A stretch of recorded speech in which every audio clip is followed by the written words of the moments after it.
Federico Valverde est en vacances après une saison éprouvante, à la veille de sa 7e saison au Real Madrid. Le club a félicité le milieu de terrain uruguayen à l'occasion de son 26e anniversaire, alors qu'il s'apprête à rejoindre l'équipe d'Ancelotti pour l'entraînement de pré-saison dans quelques jours. Mais le moins qu'on puisse dire, le nouveau dossard madrilène devra relever un gros défi.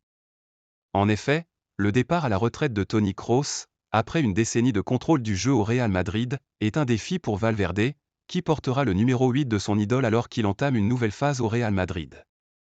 Personne ne doute qu'il continuera à jouer un rôle essentiel dans le système de l'entraîneur italien. La saison dernière, il a été le joueur le plus utilisé par Ancelotti, participant à 54 des 55 matchs disputés par le Real Madrid.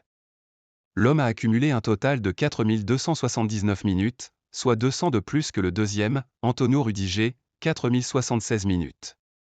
Son déploiement physique et sa polyvalence lui permettent de s'adapter à différents postes et systèmes sans que ses performances ou celles de l'équipe n'en pâtissent.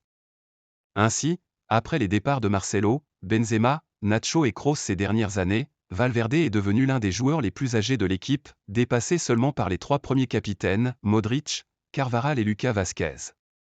Pour rappel, l'Uruguayen, leader de son équipe nationale, est devenu un joueur de l'équipe première du Real pour la campagne 2018 à 2019 après être arrivé à la Fabrica lors de la saison 2016 à 2017. Valverde est arrivé dans le groupe en même temps que 2 de ses coéquipiers, Thibaut Courtois et Vinicius Junior, et on ne sait pas pour l'instant qui sera le 4e capitaine de l'équipe. En termes d'ancienneté, le rôle reviendrait à Courtois, 32 ans, devant Valverde et le Brésilien. Cependant, la montée en puissance de Valverde prend de plus en plus d'importance dans le vestiaire. À tel point que Kroos et plusieurs de ses coéquipiers ont assuré que l'Uruguayen était destiné à devenir le capitaine de Madrid dans un avenir pas si lointain.